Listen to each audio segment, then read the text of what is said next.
Daddy, I'm in a dreamless sleep, but I hear the word. The significance of the word escapes me. I'm exhausted. It's been months since I've had a full night's sleep. Daddy, it calls again. The word is louder now. The voice behind the word is worried and a little scared. I'm just awake enough to know that I need to wake up. I open my eyes and try to convince myself that I'm dreaming, but I know that I'm not. Every night this child wakes me up. Where I sleep doesn't matter. Outdoors, hotels, hospitals, the location makes no difference at all. Somehow, she finds me. Daddy, it's a little girl's voice, high and shrill, and she's scared. Just a second, I call back. The routine is same every night, but it doesn't get any easier. How could it? How could this ever be normal? I sit up in bed and reach for my glasses. Then I stop. No glasses. It's easier if I can't see the details. I'm coming, I call again, and slide into my slippers. For the 100th time, I ask, why is this my responsibility? Why did she choose me? I am not her father. I'm not anyone's father. My thoughts are still undisciplined, and for a moment, I think about the child's mother. It's just too much. Too much. I feel cold. I start to shake. The shake progresses to heaving shoulders, and I don't try to fight it. It's easier if my body has time to convulse. I let my body have this small moment of rebellion before I force it to stand. My body is numb, and I am thankful. Diligently, I place one foot in front of the other. My legs are heavy. Head down. I have to focus on my steps, not to fall. There is a pressure in the back of my head, and that means that she can see me. I raise my head. I am standing in the doorway of my guest room. The door is open, as usual. The lamp beside the bed is on, as usual. The figure in the center of the bed, holding a stuffed bunny, as usual. I kept calling and you didn't come, the figure says. I have a hard time waking up, I say, and force myself to walk into the room. What time is it? 312, she says. The shrill of fear has gone from her voice, and I am thankful. I've started to think of it as a she. It has a little girl's voice, high, piercing, and innocent in a way I can't explain. How long have I thought of it as a girl? I bend down and squint at the bedside clock. 3:12, I say. 3:12, she repeats. I get that wrong sometimes. It takes practice. I'm sure you will get it, I say, and smile down at the child. She trills happily and hugs her stuffed bunny. Are you warm enough? Yes.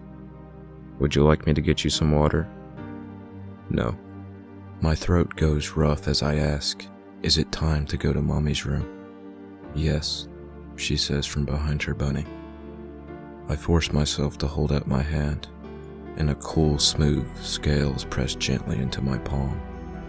Then I stifle a shudder as innumerable scaled tendrils wrap themselves around my wrist and forearm. The child's form writhes as it raises from the bed. I can see the movement, but the details are blurry, and I am thankful. Could you turn on a light? She asks when we enter the hallway. Her request is so genuine and it surprises me. How could something like her be afraid of the dark?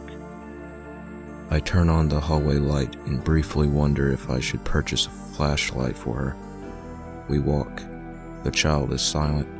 Her current form conceals much of her sharp edges and power, but occasionally, a claw or spine grazes against my leg. She is coiled and prepared to attack. It's all right. We are almost there. I try to reassure her, but her grip still tightens on my arm. We find ourselves in the kitchen. The pull of gravity is less here, and I adjust my steps into a shuffle. We are close to Mommy's door. The door to Mommy's room is in a different location every night. The basement, the linen closet, the couch, and a filing cabinet have all been doors to Mommy's room. The shape of the door does not matter. The door has been broad, narrow, crooked, or straight. It has been curved or flat. When the door is curved or spherical, I close my eyes. It's easier that way. This night, the door to Mommy's room is in the pantry. The ceiling, the food, and the walls are gone, but the floor remains. We walk forward and stand in the middle of a galaxy. My kitchen visible through the aperture of the pantry door. I remind myself that it was good that I didn't bring my glasses as I stand in the center of a blurry night sky. I feel the mother's presence. Large tentacled masses distort the light around us. The mother is a titan, a force that existed before the gods, and her child is holding my hand.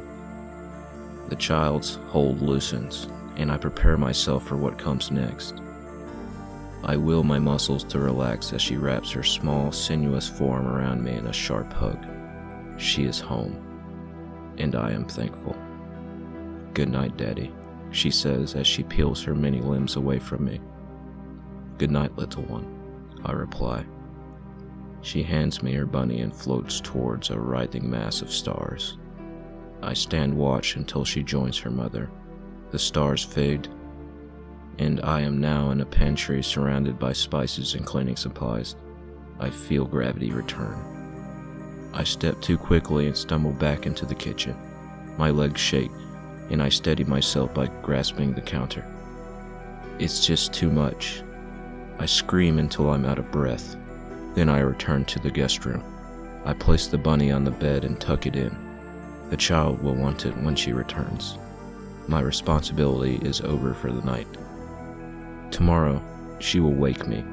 I will comfort her and turn on the lights and help her be brave. Then we will walk to Mommy's room, and she will leave me.